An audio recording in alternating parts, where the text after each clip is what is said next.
We are live on Yes, YouTube. sir. What's going on? This is Inside the Green Room with Danny Green. I am Chip. Harrison Sanford. Thank you guys for tuning in. Our recording schedule is a little bit off over the past couple of weeks with the holidays, but the NBA season is definitely heating up. Trade season is heating up, so make sure you stay subscribed to our feed on YouTube and on podcast as well. So much is going on in the world of the National Basketball Association. So much is going on in the world of sports. In the NFL right now, head coaches are getting fired left and right, but in the NBA, players are getting rumored to be traded. We had a big trade last week. We have altercations, quote unquote, happening overseas. We have agents of players commenting on players of current teams and causing controversy all the way around. A lot to discuss with LeBron, with Ja Morant, with Giannis Antetokounmpo. And before we finish this episode, there is a top five, as there always is. And this one around, the most difficult franchises to play for. A lot to get into.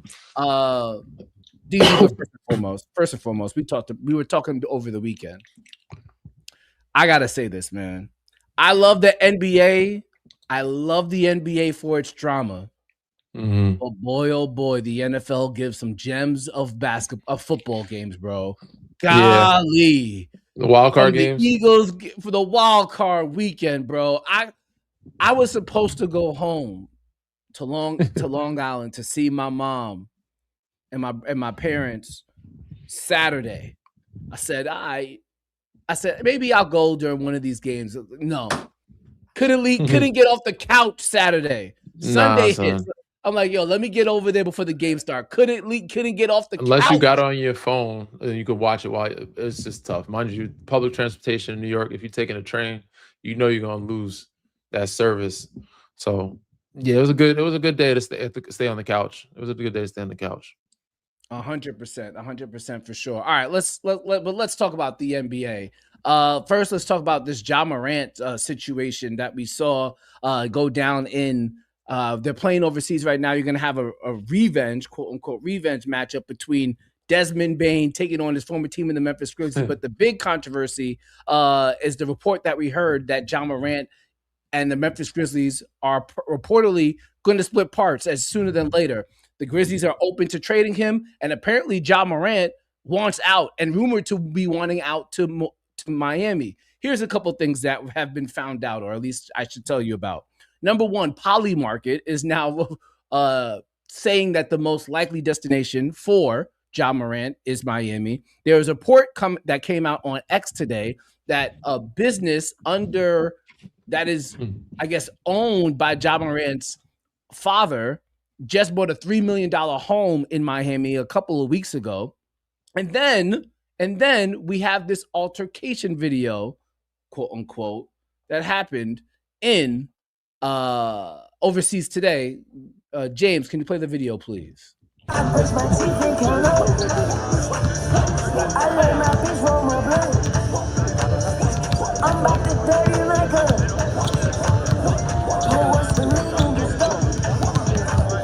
Now, the lip readers, Danny.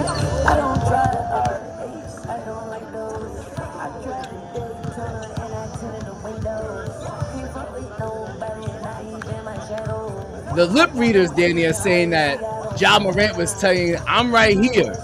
I'm right he said here." That. He said He that. said, "I don't." And also, I don't know if I can curse with this thing, but I don't F with y'all. I don't F with you. Whatever is going down right here.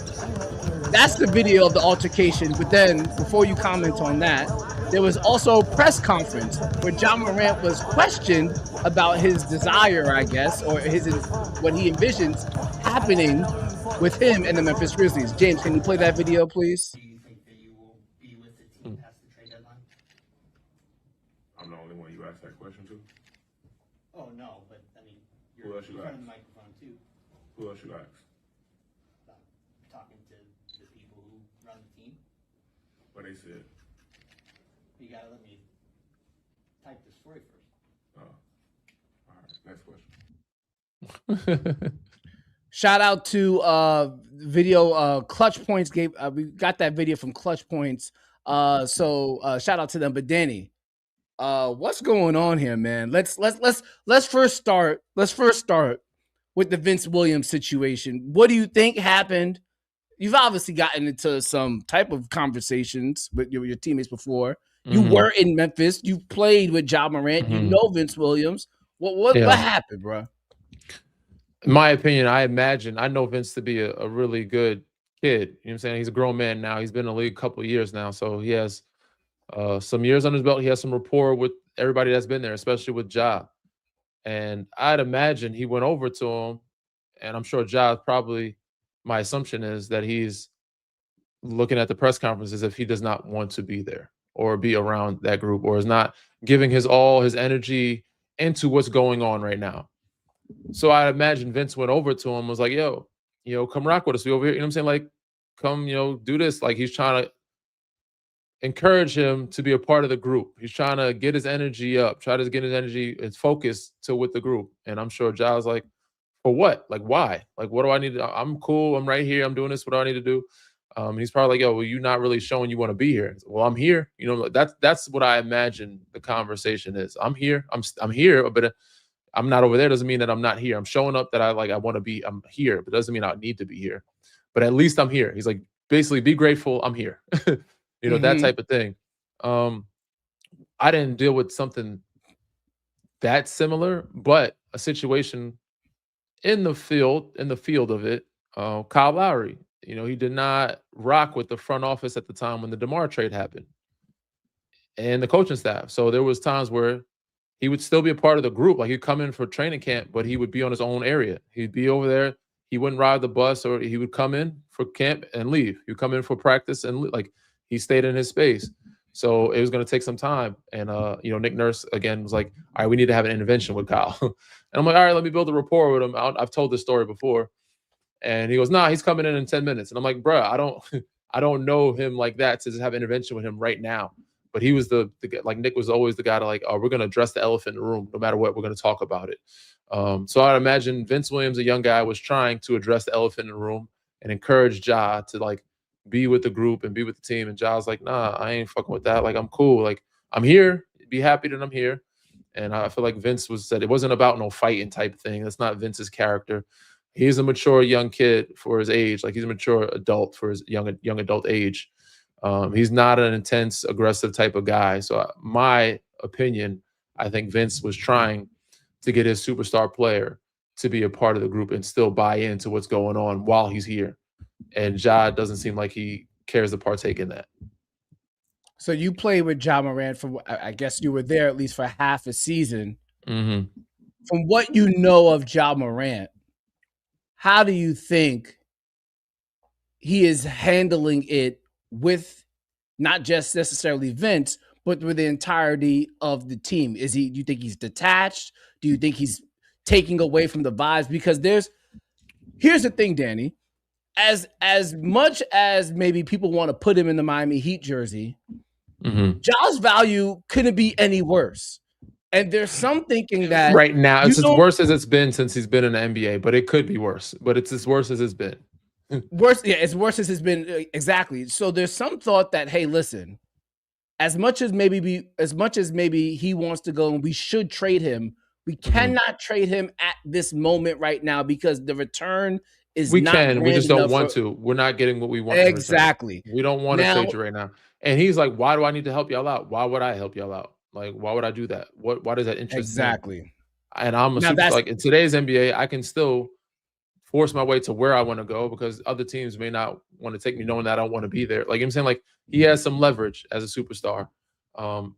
Again, and it's probably better for him that his is better for Miami and for him that his package leverage is probably like at its lowest right now. You know what I'm saying? His value because he'll be able to go to a place without having to deplete a roster and they'll still be solid. You know what I'm saying? They'll still be pretty good.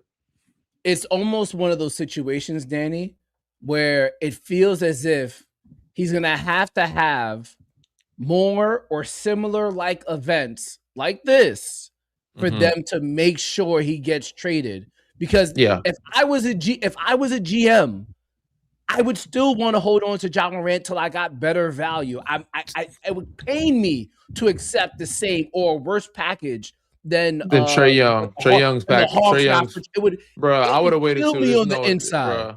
There's no way. The Hawks just bugged out. They just let him go. Like, I'm not doing that for a franchise player. I'm trying to get as much as I can, and I have to wait and be patient. I'll wait and be patient. It's just like with the markets. You know what I'm saying? Any type of market, whether it's watch market, art market, stock market, like you don't just unless you really need funds, which Memphis, y'all ain't going. Y'all not about to. Y'all not in a dire need of like we need to win right now.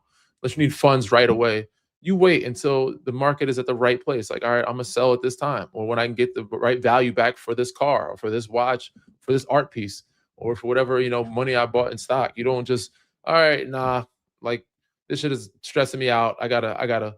That's just Right. impatience, and that's not. It's an emotional decision that always is bad for business.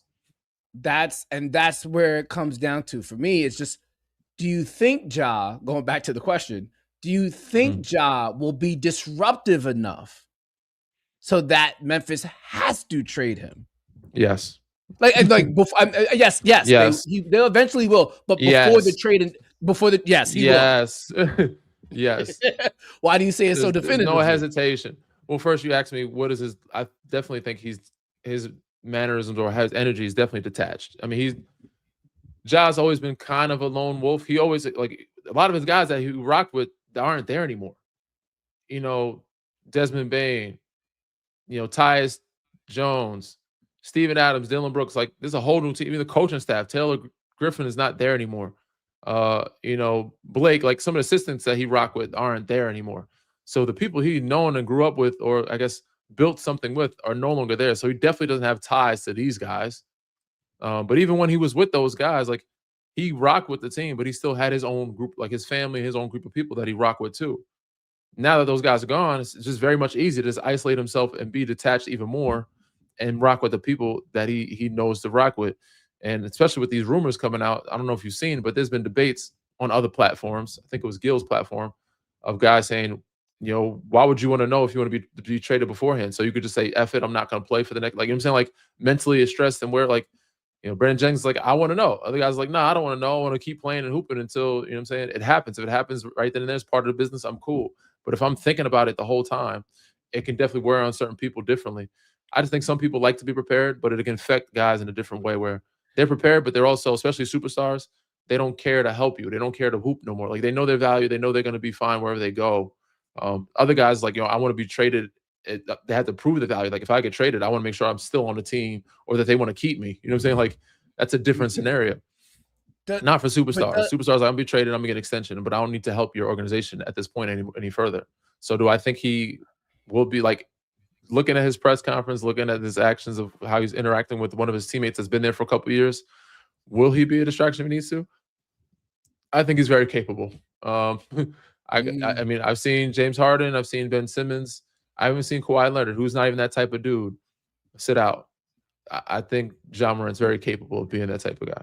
Well, yeah, I haven't thought about that. You've been in situations where guys were trying to move, but does being detached really force somebody, like if you're just to yourself, like that's not necessarily, that doesn't seem like a disruption to me. I guess maybe I've never been in a locker room like to that extent as a former as a player. So maybe somebody being detached is actually that disruptive. Absolutely. I've been a part of multiple detachments. So detachments might be more of a distraction. Ben wasn't there. You got to answer like Kawhi, the same. Like you got to now every day answer questions about your teammate that's not showing up, that's not a part of the group, that's not around. Even James, he was detached, but he was there. At least he practiced and was like, I'm saying, he still worked out, but certain things he just wasn't a part of. But you can feel that energy. That's a weird, awkward, and like energy that you don't need around your group, especially when you're trying to figure it out. And with the media, if he's playing, he's not playing. But yeah, I think it's even more frustrating when you're a part of a group where there's parts of the group that's missing, and you have to talk about it, and you have to answer for it, and you don't have the answers for it, and you know that you could be really good with that part of the group if they showed up. So, yeah, it's definitely going to be a distraction, and people are going to be talking about it, and they're going to be talking about it until trade deadline, until Ja's gone, or until he is actually showing up and playing like, again, he has no incentive to play hard and well right now. Like it doesn't make sense for him to. If you're a professional, it's what you should do. It's part of the job. So I think you should always show up to work and play. But I've never been a superstar. So if you're a superstar, the mindset is, okay, I mean, if I'm on a trading block, why would I can just sit out. Like I'm cool. Devil's advocate, Danny. Devil's advocate. We get to the trading deadline, and all of the offers for Ja Morant are still subpar, underwhelming. Now you go to Ja and you say, "Yo, you got a ball. If you want actual, we're not trading you until we get actual good value for you. Yeah. Point blank. Period. Yeah. We're gonna be a lottery team with you. We're gonna be a lottery team without you. So, and you can either cost yourself money by like how Ben was. He was suspended, and I don't know if I think he got some money back for suing, but it's like you either sit out and get suspended games and cost yourself money, or you can just come here and play. So again, I don't know what kind of superstar will come in. Maybe I couldn't see him coming in and just being like trying to sabotage the organ, like while playing, like, you know what I'm saying, like point shave and like play bad on purpose. I couldn't see that happening. Exactly. But, he's not. I mean, he's still gonna. If he goes out there, he's gonna try. I mean, yeah. But the only thing is, he won't go out there. He'll just take the fine. Like, but eventually, those fines add up, and you make a lot of money. So per game, you sit out a whole another season or half a season. We saw what Ben lost in his first month or so of the season. He could get the same type of deal. I forgot you had. So yeah, I'm willing to bet. First of all, most organizations are scary. But if me and you, if I'm a GM, I'm not trading those guys until I get what I want. And I feel like a lot of times the owners push it. Like even with James, I feel like the owners kind of push that, like make the deal happen. Because I don't think Daryl Morey was like, oh yeah, I'm happy with this package that we got back for James. I don't think so. I think that was a call from higher ups, like, yo, just make the deal happen, like get it done. Because they were just annoyed and tired of it, and it was a distraction, not only players, but front office, ownership, everything. But again, if I'm GM, I don't give a damn. I'll wait it out. If you deal with kids, like you gotta let them whine and cry. And sometimes they'll settle on themselves. Go ahead, keep crying. I don't give a damn. Like eventually, it's a fight, but it's a battle between the egos. Basically, who's gonna have more pride? Which it shouldn't have to come down to. If this was a team that was intent on going to the Western Conference Finals, and the job was the thing that was holding them back this year, all right, fine, make the deal.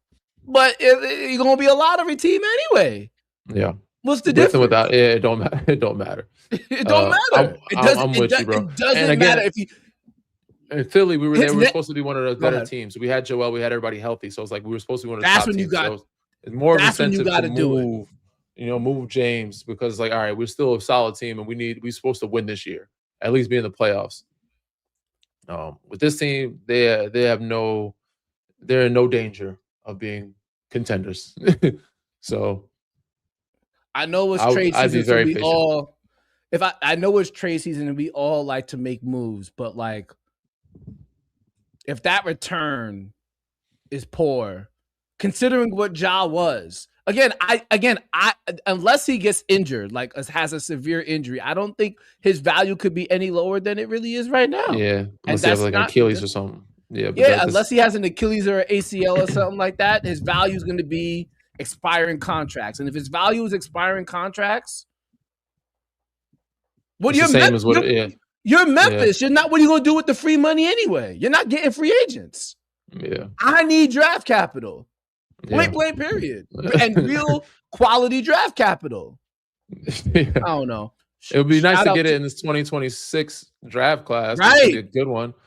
But again, if you go 2027, 2028, whatever, I'm being patient until I get at least close to what I want. I'm not just selling on the a penny on the dollar. Like I'm tripping. You're tripping. You gotta call. He would have to be on like what Jimmy Butler was being for the Heat last year, where they're like, we gotta get you out the building. Yeah. And so I'm very interested to see he's capable. What happens. He's very capable. That's what I wanted to know. It does seem like he might definitely be capable of causing enough of a stir where they're gonna have to take pennies on the dollar, and that would be a damn shame. But it is what it is. Shout out to George D559. He said Memphis with Ja is in the same situation as the Warriors with Kuminga. They can't wait to just trade and move him on. Yeah.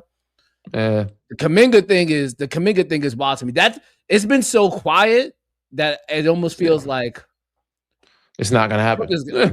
Right. It's been so quiet. I feel like it's not gonna happen. He's Just getting DMPs over there. It's wild what's happening over there. All right. That's just one of the as I said before we started the show. The NFL gave us the games, and I love the NFL for the games they gave us this weekend, but nobody does drama like the NBA. All right, drama number 2. Rich Paul, LeBron's agent, has a podcast with one Max Kellerman, and he said certain things. And he said certain things that are very interesting when you consider his affiliation with LeBron James. James, can you roll the clip, please? Now, the Lakers have day. Now, the Lakers have options. If I was the Lakers, I would probably be targeting the Memphis Grizzlies as a trade partner for Jaren Jackson. Some way, somehow, I would be trying to get Jaren Jackson. If you're able to trade out expirings and give up the last first round pick you got, that could be one scenario, right? Or you can say, let me withhold that, but this comes with Austin Reeves. This comes with a very unemotional attachment because Austin is beloved, which he should be. But he's about to get paid. He's an underdog. And here's the thing. If there's a world where you can do what's best for your team and do what's best for Austin, because Austin deserves to get paid. All right, Danny, there's a multitude of questions that I want to ask you about this one because, one, obviously you play in the NBA, but you also played with LeBron James, and obviously you've also played for the Lakers, and now you work for Spectrum Sportsnet. Number one, how would you feel as a player on the Lakers roster right now, not named LeBron, not named Austin Reeves? If that Rich Paul has a podcast?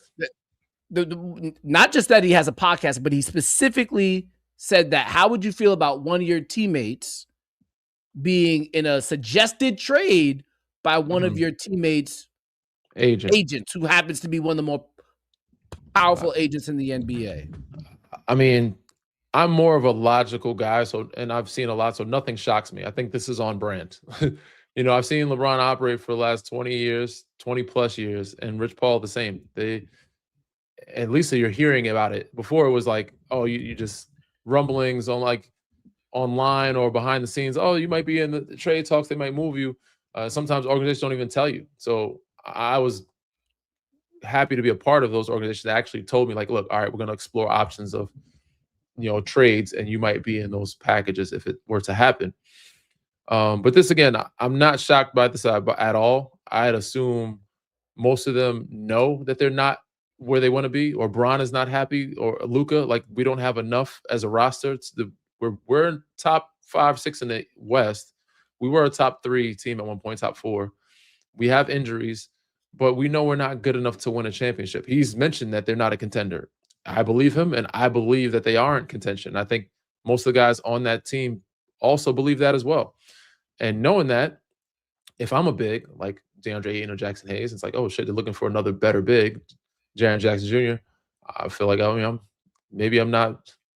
They're not thinking that I'm holding my end up. I have something to prove or show, but it's a little disappointing, a little disheartening.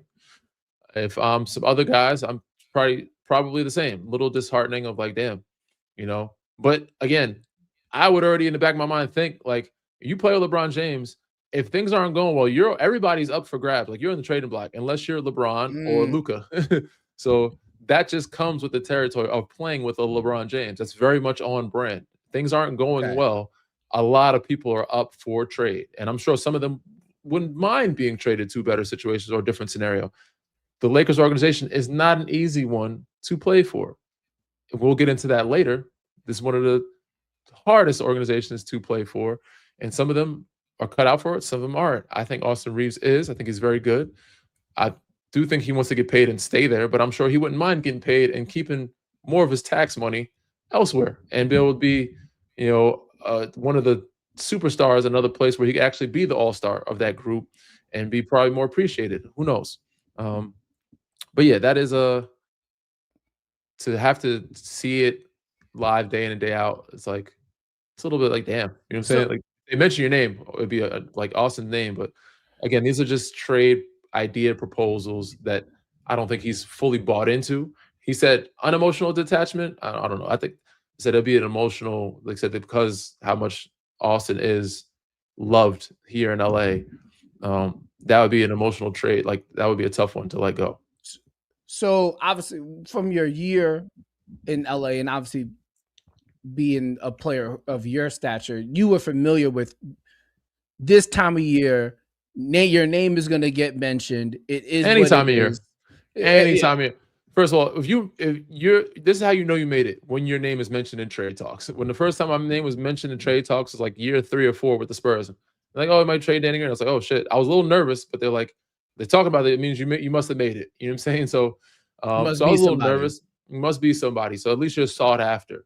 But when you're playing LeBron James, it don't matter if this time of year, beginning year, end of year, summertime, you are always on the block if things are not going well. Okay. Like, everybody's up for grabs. Yes. Okay. Of course. Yes. That's the nature of the LeBron James basketball universe. But imagine, okay, I'm just going to right down to it. 2019, you're playing on the team that eventually won in the bubble. 2019, 2019, 2020 season. 2009, you're playing okay. You're doing all right. And LeBron and Rich Paul starts a podcast. Yeah. 2019, 2020 season. Let's say right before COVID hit. Let's just say y'all just beat the Bucks. Y'all just beat the Bucks in Milwaukee in February, whatever. And Rich Paul does a podcast, Joe. You could probably trade Danny Green and KCP and go ahead and get you another playmaker, so LeBron doesn't have to do 40 minutes of playmaking. How would you have felt? If we're losing, I'm not shocked.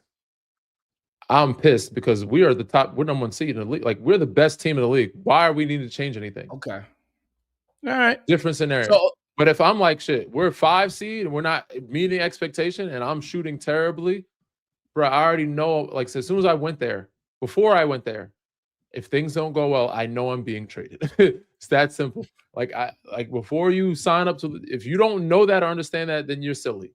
Like, you got to have some sense. He's been around for 20 plus years. He's played with a quarter of the NBA players that's been through the history of the game. He's played with 25% or more than that. Like, 25% of guys that have been in the NBA of the history he's played with. He's had many teammates he's had. And that's because guys have come and gone around him, and they're going to find the right formula until they fix it or till they can find a winning situation for him. Okay. I knew that before I got there. But if we're winning, I'm even if we are losing, I'm still like, damn, I'm a little but I'm not shocked by it. I'm not shocked. Okay, we'll keep going here. All right. So the report came out, or Dave McMenamin from ESPN reported that one of Austin Reeves' representatives ended up confronting Rich Paul or having a passionate conversation with Rich Paul yesterday during the Hawks and Lakers game. What if you were Austin Reeves? Would you have encouraged your agent to say something to Rich Paul? How would you have responded if you were Austin Reeves' agent? If I'm his agent or Austin Reeves? Or if you both, actually. If you were Austin Reeves and if you were Austin Reeves' agent, would you be happy that he, quote unquote, stood on business? For sure. I mean, if I didn't speak to him, I'm definitely proud of that. Like, he has my back. He ain't just some slide. He ain't no, you know what I'm saying, softy.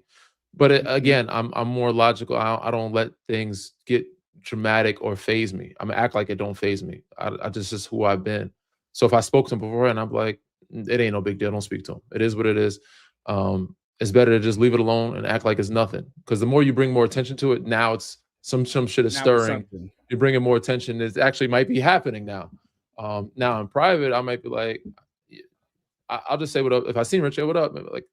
Maybe I wouldn't even say anything, honestly. Again, there's nothing that they do that shocks me, and nor do I care. Don't change my pockets. It ain't gonna, like, I'm gonna figure it out. I can control what I can control, whatever they do is what they do. And that's just how, as you get older, you realize that. Now, again, you may not agree with it. You may not like it.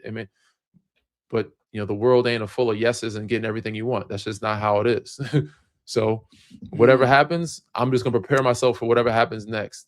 I know now I could either play with a chip on my shoulder, point to proof, like, fuck y'all. Nah, y'all ain't going to trade me. Okay. If y'all do, cool. Guess what I'm going to do when I come back to y'all, when I come see you? Every time I see you, I'm bringing out the belt. and it's going to the cheeks. Pause. I'm putting belt to ass every time I see you. So that's just how it is. And that's how most guys think, right? So again, I wouldn't speak on it, but if somebody spoke up for me, cool. I appreciate that. Would you, if go back to your days, would you want your agent having a podcast? Who it was? Bill Duffy was your agent at first, right? Yeah. And then Joe Branch. Yeah. What I if they had a pod? I wouldn't mind it, depending on how he did it. Again, I don't see anything wrong with Rich said. I know it's a conflict of interest, and it's not nothing new. These ideas have been out people talk about this shit all the time. On every pod, somebody's prefacing trade Austin Reeves for so-and-so, or Dylan Brooks and Rui, and package this for that. It happens all the time. So my agent speaking on it, and he didn't say do this. He just said, I'm looking to get this person, and these are the options of how you do it. What he suggested wasn't crazy. No, it wasn't crazy. It's just a person. It's just a person that suggested. It's the messenger. It's the messenger. And again, it's the messenger. He didn't relay the message as if like, oh, I think you should do this. He's just saying I think you should do this, but these are the ways you can do it. I'm not saying these are the ways you have to do it. He's just saying these are options. So I can see a statement from somebody and remove the messenger and be like, okay, what he said is not crazy. Yeah, if you want to get Jaren Jackson Jr., this is what it's going to cost. This is what it's going to take. And he said, I love Austin, but this is how it can help him too. Like, he's giving the viewer inside scoop. I mean, this is how my agent wants to, like, if he's portraying it that way, I'm okay with that. He's making a little extra side money. You better take a % off my contract. Listen, all right, you're going to do a podcast? You take a lesser percentage from me then. You know what I'm saying? Like, fine. You know what I'm saying? 0.5%. Make your money doing that. If you're not making enough money from us, then yeah, as long as it's not affecting your pockets, you'll be cool. I ain't tripping, bro. That ain't. I don't be. You know what I'm saying? I don't be counting other people's pockets like that. Moral of the story is, when you play for the Lakers and when you play with LeBron, become immune to this type of stuff. Luka ain't no different. Or you have to play with any superstar, especially a LeBron James or a Luka Doncic. You have to know that you are always up for calls. You're up for grabs at any moment. You can be on the trade block. It's just that simple. That's what you sign up for. That's what you sign up for. I knew that before I got to LA. And I went in like, all right, yeah, I'm good. Like, it's going to be tough. I can handle. Bro, everybody Russ came with the same pride mentality. Like, and then it's different when you get in that bubble, that Lakers bubble, and that magnifying glass. It's not easy to navigate. But you figure it out. I think that there's a lot of variables that came into play during my tenure here that made it tough. I think if it was a different scenario, I want to say I played great, but if I got a second year, I would have played better. I would adapt and adjusted. But it was also, we had a lot of guys, man. We went so deep in rotation. Frank had a lot on his plate to try to keep everybody happy. We just had too much talent. If I was we did an 8-man rotation and I played a lot of minutes, I feel like I would have had more rhythm. If we had a different type of offense where it wasn't just feed the post and space and wait for AD or Bron to make a move, it might have been different. But, who knows? A lot of woulda, coulda, shouldas and woulda ifs. But, a lot of the variables, I think, came into play on why it was tough outside of the fan base and the fans and the media that made it tough to play in the organization. Well, the good thing for Austin is that he grew up in it, right? Mm-hmm. He's been a Laker all his life. He knows it well, and it seems like he responds well to this type of stuff. But it is interesting, that is for sure. Okay, the drama continues in the National Basketball Association, and this time with the star player booing his own fan base. Yes, that's what happened last night. The Milwaukee Bucks star forward Giannis Antetokounmpo booed the fans after they booed the team last night as they got beat 139-106 by the Minnesota Timberwolves. It did not look good at all. Minnesota Timberwolves Very were bad. also not playing without Rudy Gobert and not playing with Anthony Edwards. Doc Rivers, their head coach, basically alluded to tired and dead legs after the end of the game. Giannis didn't necessarily agree, saying that the team had to play harder, but the big thing that caught a lot of people's attention was the fact that he was booing or made the boo gesture back to the fans after they booed him. The Bucks fans booing Giannis Antetokounmpo, a sight I thought I would never see, and yet it happened. Here he was on the exchange last night after the game. James, can you roll that clip? When you or your teammates or your team has gotten booed on the road, you've hit the fans with a thumbs down in those cities. Tonight you got booed at home. You did the same thing. Just kind of, I can't even think of the times you've gotten booed at home. Never been a part. Do I? Have I? I don't think so. I don't think so, no. Just something new for me. Just what that like kind of? It's changed. It's the same thing. Doesn't matter. I thrive through adversity. I thrive when people don't believe in me. Doesn't matter if I'm on the road, if I'm at home, if I'm on my family dinner, if I'm at the practice facility against my teammate. It doesn't really matter. So yeah, I've never been a part of something like that before. So it's something new for me. I like it though. I love it. Says he likes it, says he loves it. Obviously, it could be a motivational factor, but considering where the Bucks stand right now in the East, considering all the noise that we heard about him potentially wanting to be out, what was your biggest takeaway from that whole scenario? What happened with Milwaukee last night, with the fans getting to the point where they booed Giannis? We're saying the team. It's more so the team than it is Giannis. Giannis definitely don't deserve to be booed.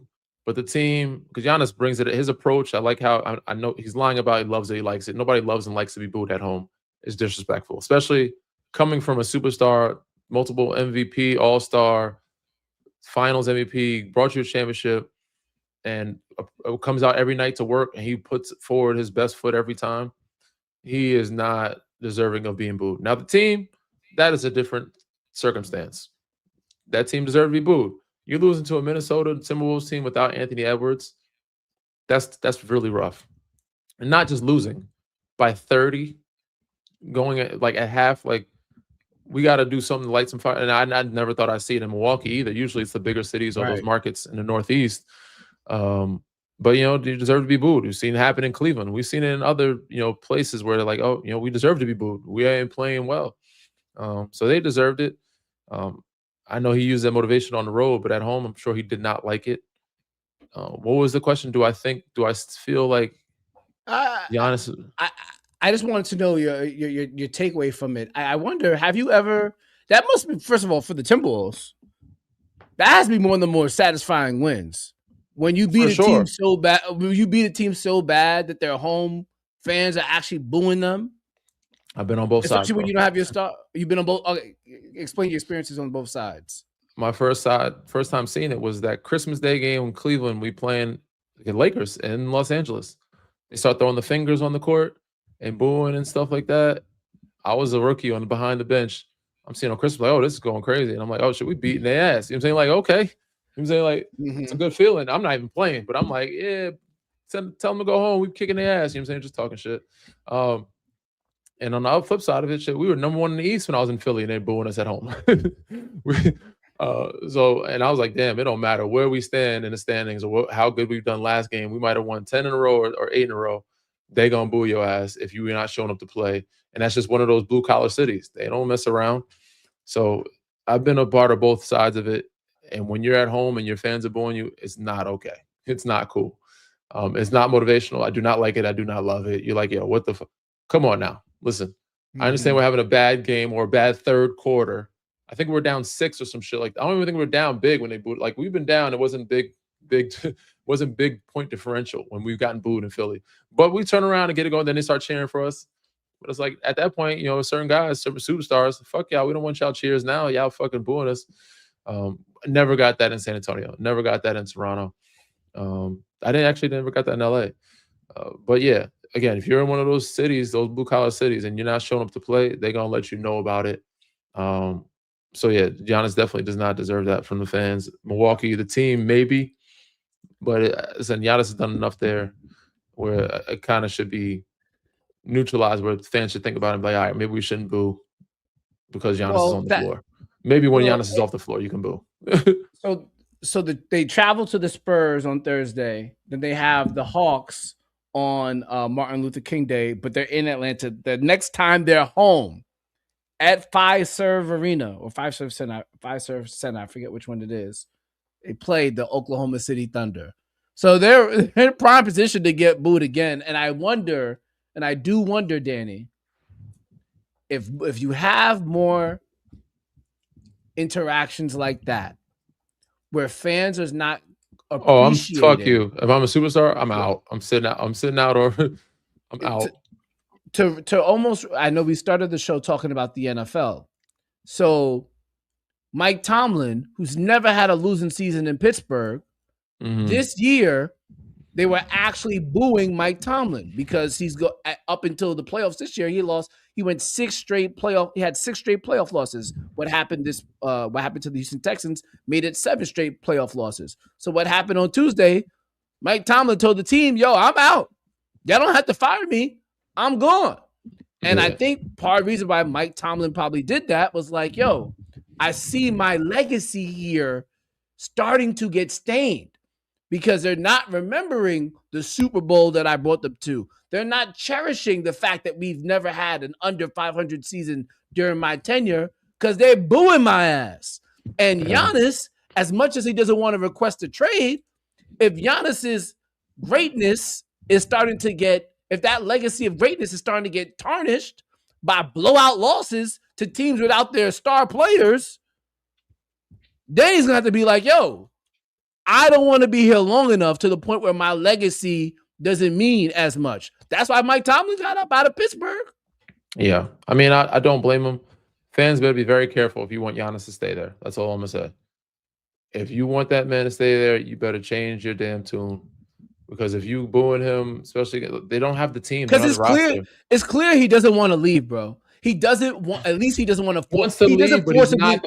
He's not the personality to force his way out. He doesn't want to leave. He doesn't want to leave bad enough. Again, he's just not that. It's just not his personality. Even if you want to leave bad, he's a professional. He takes pride in who he is and how he approaches things. He might do it in a Dame way, like, "All right, man, I think it's time." You know what I'm saying? Like, but he's not gonna. And Milwaukee's like, "We're not trading unless he forces like a trade." He's not that type of guy, man. But he will turn into that type of guy if the fans keep doing what they're doing. You better believe it. Watch. He'll be in New York faster than you can say New York. It shall be interesting. Again, the next time they're home, next Wednesday. So they got a week to figure some stuff out before Shai Gilgeous-Alexander and the boys come into town. Oh, yeah. We talked about all the drama. We didn't even talk about the game. Last night, any big thoughts from the Thunder OKC game? No. I mean, Thunder did what they were supposed to do. You know, both teams, I think Isaiah Hartenstein didn't play. He didn't play. Devin Vassell didn't play. So somebody's out. I mean, if you let a team beat you 4 times, like that's right. You know what I'm saying? Come on, man. Like, now it's a series. At least it's a series. Like, it's respectable. Like, now that would be, I wouldn't say panic mode, but it's like, all right, we got to figure something out. But they did what they're supposed to do. They weren't supposed to lose 4 times in a row. You can't consider yourself a championship team if you allow some shit like that to happen. Yeah. I will say this though, it did make me think. Shai Gilgeous-Alexander said it after the game. He said, "This wasn't our Super Bowl," and it made me think. As much as I want it to be a rivalry, it's not a real rivalry until they play at least once in the playoffs. Exactly. They have to until they get into the playoffs with each other. It's not a rivalry.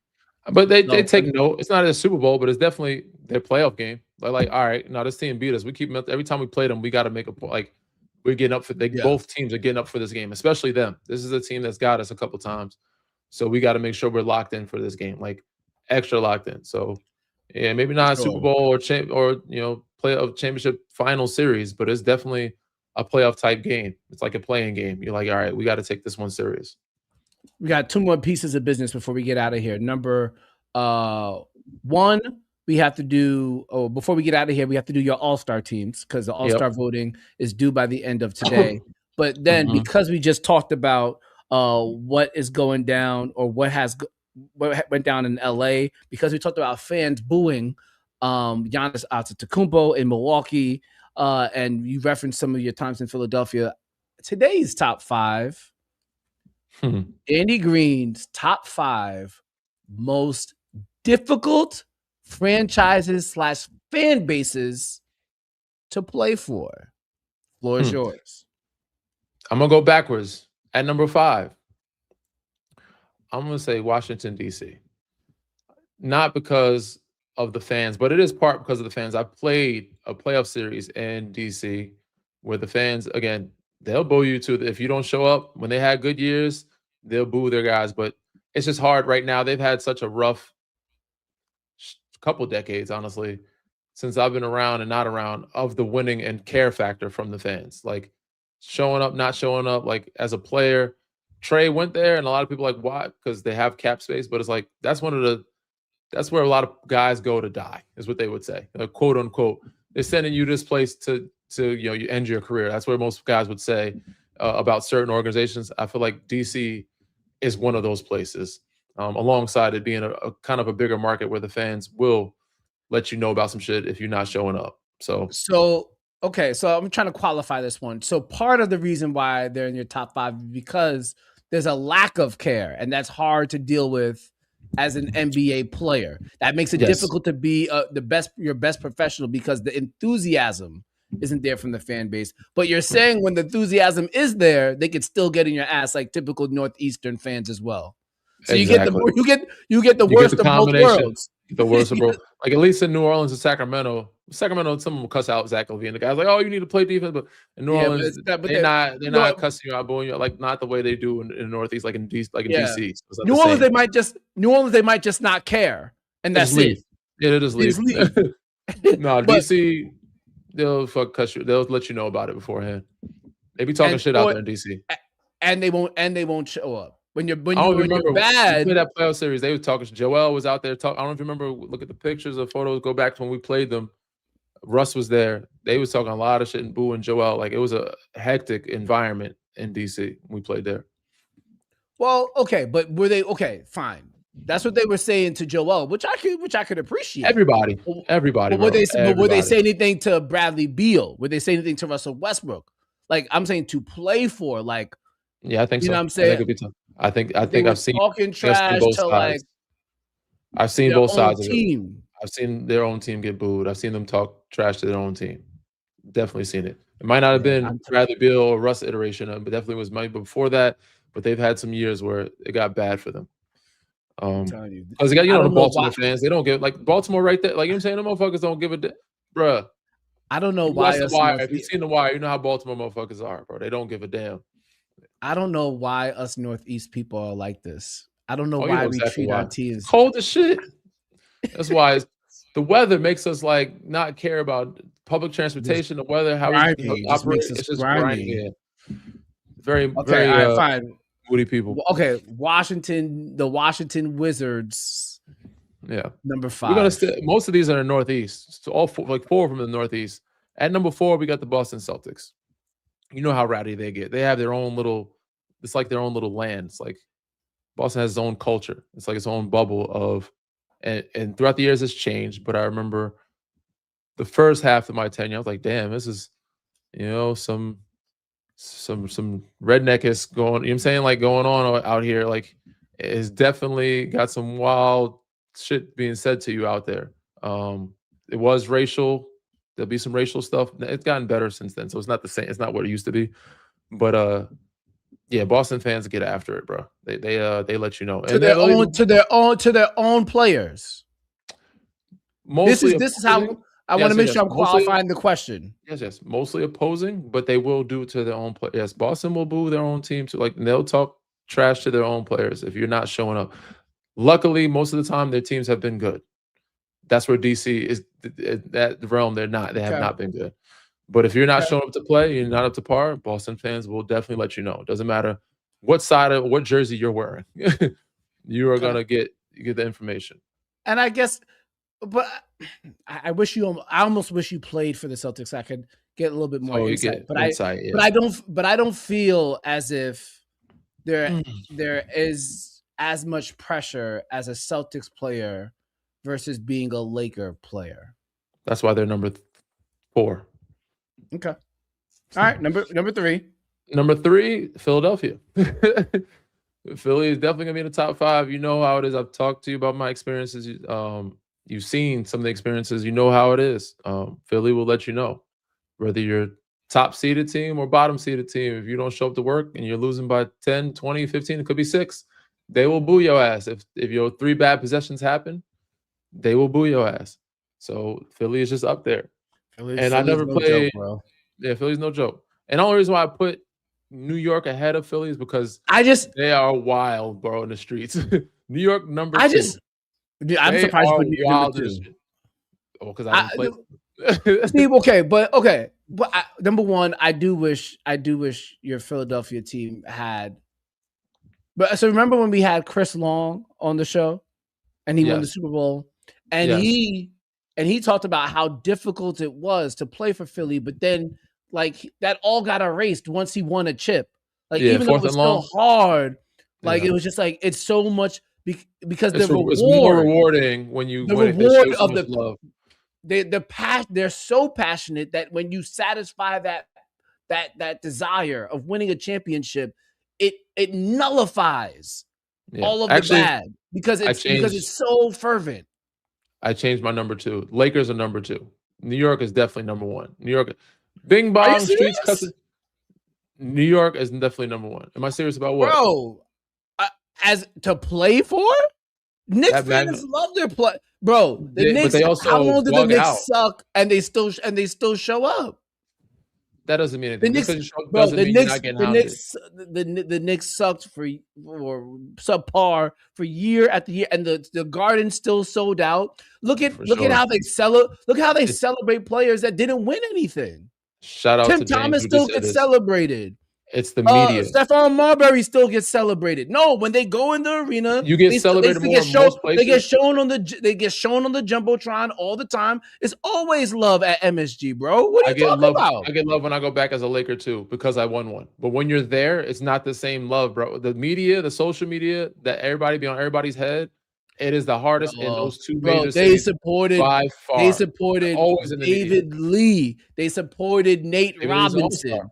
They supported Al Harrington. They supported goddamn well, no, they booed Eddie Curry. Bro, they boo a lot of people. They boo people. And also said it's a hectic environment. Yeah, it's just like Philly. Like they give you, it's a love-hate thing. So they love you when you're not doing, you better believe they're cussing Mikal Bridges out when he don't have a good game. When Josh Hart don't make a free throw or playoff game. Oh, fucking Josh Hart ain't Mitchell Robinson, Karl Anthony Towns. How do you think Karl Anthony Towns is handling New York media right now? Okay. Is he being supported like the way you say? He will be. Y'all win the championship, and he's gone 5 years later. Oh, Cat, come back. Yeah, sure. When Melo was there, he's like, yo, if you don't wake up and say F this place, they made it tough. They made it tough on Melo. Bro, what are you talking? It's the hardest place, just media-wise and social media-wise alone. Okay. They in the streets, big mom, F your mom. You're like, bro, New Yorkers are crazy. Streets are wild. You see only one side of it. Bro, these motherfuckers go through hell at home. So here's I understand what you're saying. I don't agree because I get to be in the Garden a lot. I don't agree. Granted, I moved back to New York in 2022 and it's pretty damn good. It's changed. I would say it's gotten better. It's gotten better over time. So yes, and a lot of arenas, even Boston has gotten better. The Northeast, some of them have gotten better. They're more supportive because of the mental health and social. People are like more progressive and like, yo, we got to be more supportive of our guys.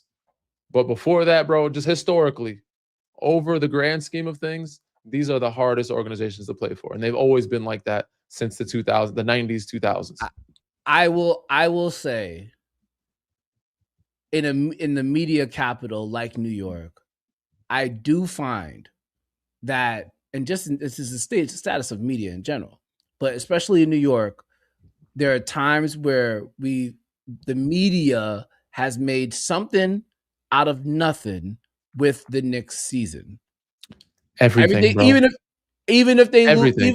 lose 2 games, Mike Brown, trade somebody Cat, trade. This one trade, needs to go. yeah, He and might it's get just like, fired. Let him go. Fire him. They've been firing Tibbs for you 5 have, but years. You got that's comes with the territory.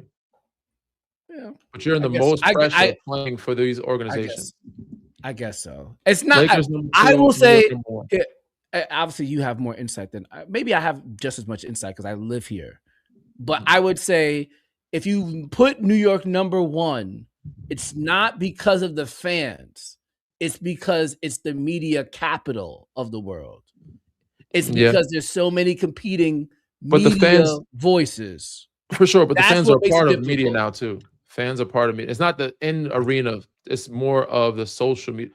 Again, Lakers are tougher because the magnifying glass and the cyberbullying is at an all-time high. It's the same in New York. Philly's only behind them because they're more of, instead of cyberbullying you, they just bully you in your face. But I think it's worse because you have to see the shit at home. You can't hide from social. Everywhere you go, somebody's looking for an idea to trade you, kick your ass. You didn't make your parlay, or you're the reason why we lost the game tonight. Oh, it's not just because Knicks fans are all over the world. Los Angeles Lakers fans, like the market is all over the world, not just United States. You have a Knicks fan in the Philippines, because China, you know what I'm saying? Like Argentina, South America, Brazil. They will find you and cuss you out in different languages of how you ain't shit, bro. It's just how it is, because there's big Knicks fans, big Boston fans, big Lakers fans in other countries, and they have the access to you with the click of a button, with fake pages, whatever. But you're seeing it all over the place. Could you imagine, bro, if sports betting was as popular as it was when you were in those 2020 when you were in the 2020 finals? No. If what sports betting was, like when I oh my god, like when you were going through the whole playoffs in general. Yo, I hate to bring up a sore subject. Could you imagine if your 3 blew somebody's parlay? They're already on your ass because you missed the 3. It did. It definitely did. It probably did. Just not as big. It wasn't as big. Just not as big. No. No. It definitely blew somebody's parlay. 100%. 100%. All right. We got to get out of here. But before we do, All-Star voting is over today. Give me your all-star list, please. And I'm sure you're gonna miss some names that will just for sure. Let's see. Some people be upset, but it's my list. I don't give a damn. In the East, Jaylen Brown, Jalen Brunson, Tyrese Maxey, Cade Cunningham, Giannis Antetokounmpo, Karl Anthony Towns, Donovan Mitchell, Brandon Ingram, Jalen Johnson, Michael Porter Jr., Norman Powell, Scotty Barnes. How many players is that? 12. It's 12 and 12, right? Oh, Brandon. Say it after Brandon Ingram again. Jalen Johnson, MPJ, Norman Powell, Scotty Barnes. All right, so here's my issue. And it's the East, so it's really difficult. I love Toronto. Mm-hmm. I don't know how you could put. They shouldn't get 2 people, but couldn't find anybody else that's more deserving. Jalen Duren, but he's also missed games, and he's a second-year player. Yeah, and I will ever since, even though Tobias has been out recently, since Tobias has come back, we haven't really seen Jalen Duren be a double monster, like kind of how he started the season. And some of the scoring that he was doing to begin the season, where he was kind of doing a little bit off the bounce, he's not really doing off the bounce scoring anymore. He's still a very good player, obviously, and it looks like he got a lot of potential in him.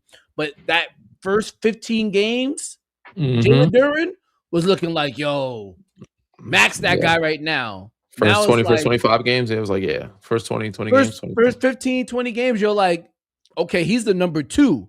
But as the season has progressed, you hear a lot more murmurs, oh, the Pistons still need a number 2. Which is no shade to Jalen Duren. He's a fantastic player. Okay. So I don't, it's hard to find 2 for Detroit. It's kind of, you didn't think about Derek White? I didn't think Boston deserved Derek 2. Derek White's putting up. I mean, they're what? They're either the 2 or the 3 seed in the Eastern Conference. He's playing very well, and you award winning. I know he doesn't have the profile of an all-star player, but you can't tell me he's not having an all-star year. Tell me his numbers. I don't think they're better than anybody else I listed on that list. So, but I knowing you, it's not all about numbers, Danny. It's not. It's also about winning. And Agreed. If his I'm gonna give you his numbers because I can't make this 18 argument point, with almost you 19 without points no a game. numbers. But don't get it twisted. I agree. I do think winning. But if you're not an all-star, if you're not like you got to put up all-star numbers too with winning. It can't just be winning. I'm not one of those guys. I also left Chet off. So again, he's averaging 18 points. He's averaging 18 points, 5 assists, 4 rebounds, and he's only shooting 33% from the 3-point line, which is kind of subpar, especially for him. But 39% from the field. He's below 40 from the field. At the same time, Danny, and I know you have to celebrate this. 1.3 steals per game, 1.5 blocks. Put him on a defensive team. You can get all defensive team. It's fair. That's fine. It's fair. I mean, I know Draymond did. Everybody throws Draymond in because Golden State, but I'm not with that. I can't do it because of the defensive angle. Rudy got a couple, Draymond got some. Like they were good, but the numbers are not good unless you're a defensive juggernaut. You could be all defensive team and not make the All-Star team. That's okay with me. Yeah. Again, we go to the West. I left Chet off. I don't think there should have. OKC is definitely deserving. Did you put Josh Giddey on your Eastern Conference team? I did not.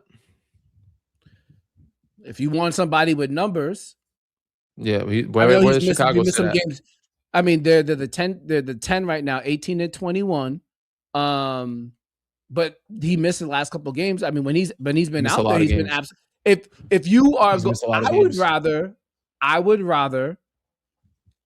And I love Toronto. I would rather drop one Raptor if you're going to go that route and give it to Josh Giddey. I mean, Josh Giddey is clearly playing like an all. Sure. Is he not clearly? I'm with that. 19 points a game, 9 assists, and how many rebounds a game? And 19, 9, and 9.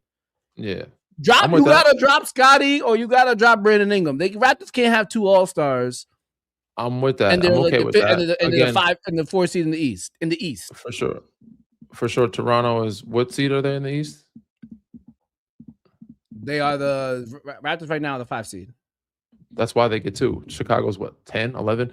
But I'm with that. I'm okay with dropping one. But Josh Giddey, I thought missed a lot of games. B.I. always misses games too. But I thought Josh Giddey missed a lot of games. But I feel like Brandon's numbers are the best on that team. Scotty's playing extremely well right now. So I think he's deserving. But Brandon's also missing games. But I feel like Josh Giddey missed a good amount of games as well. But I'm okay with putting Josh Giddey in there and letting one Toronto guy go. Josh Giddey has played 30 games. Out of what, 40? Probably. I mean, he's played. I mean, he's at this point. Let me see. How many games in the season have there been? He's played 30. He's played 30 games, Danny. Yeah, but how many games have they played? Out of 39 games, he's played 30. He's missed 9 games. Yeah. Out of 40, yeah. 30 out of 40. Yeah. Okay. Yeah, he's an all-star. Yeah. Okay. I'm okay with that. I'm glad I was able to convince you there. All right, Western. I'm okay with that. I couldn't think of run anybody else. Run it back one more time with the Josh Giddey edition. Jaylen Brown, Jalen Brunson, Tyrese Maxey, Cade Cunningham, Giannis Antetokounmpo, Karl Anthony Towns, Donovan Mitchell,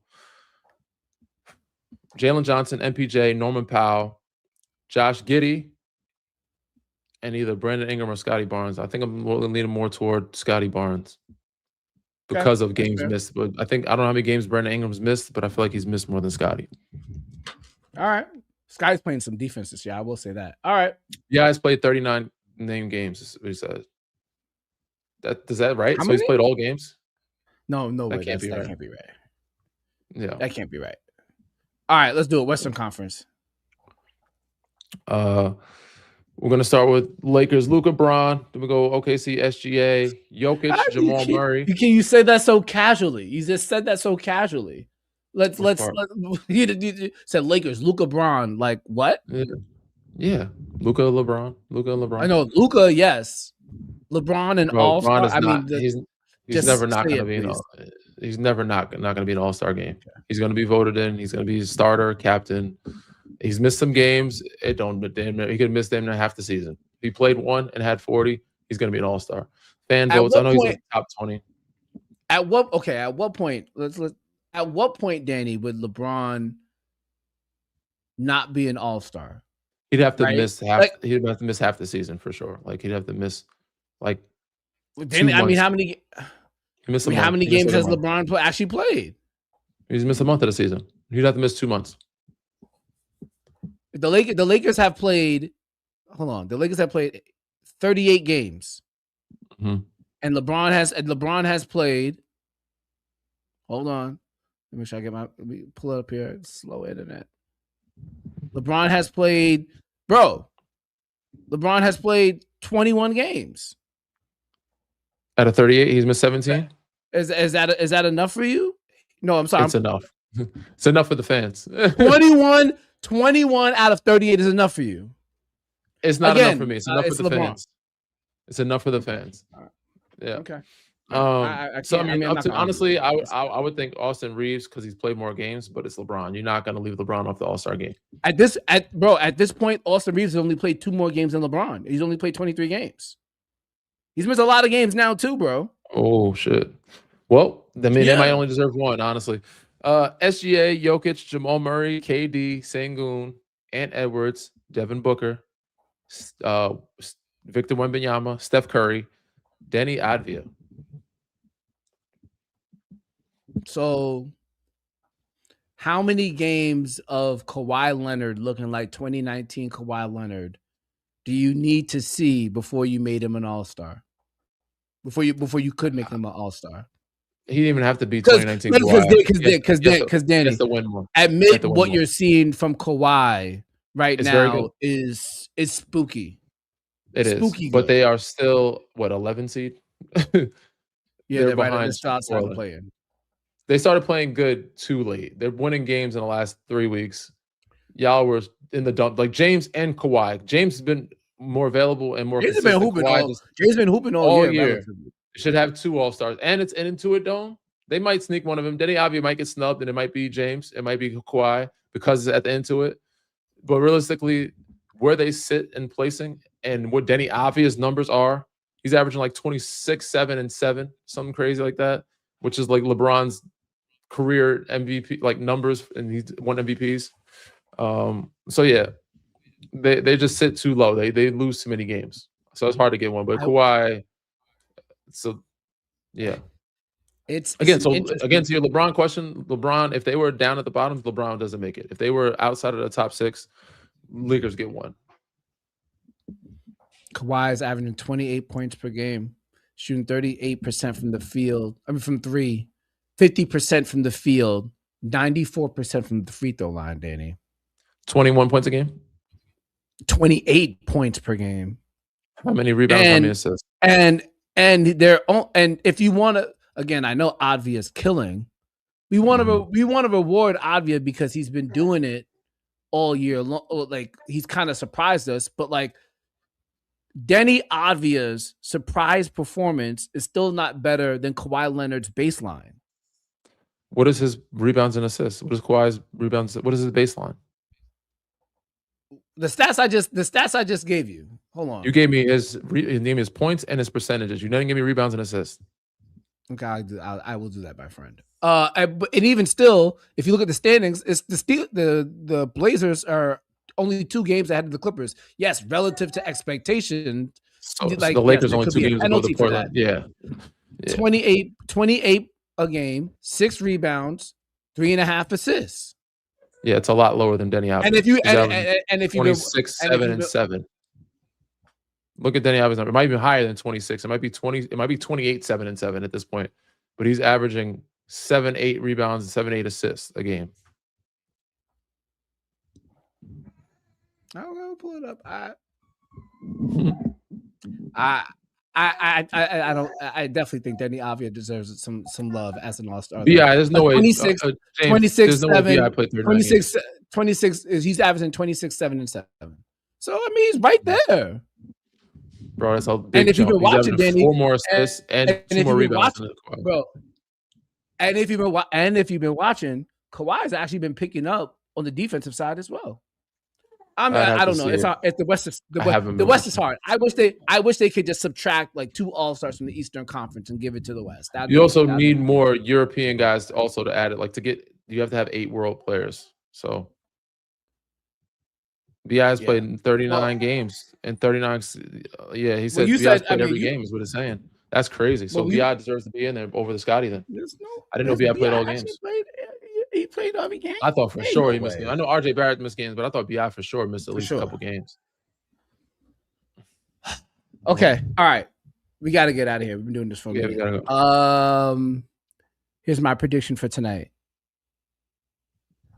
76ers, I think they're 1-point favorites at home. I think they actually win by, I think there's a strong chance they probably win by like 2 or 3 possessions easily. I think they're gonna win pretty and have a chance of actually smacking around the Cavaliers, because I do feel as if the 76ers have upped their pride level where the Cavaliers have not. And I also, just remembering your time playing with Joel, if there's one thing Joel likes to do, he likes to upstage of the big men.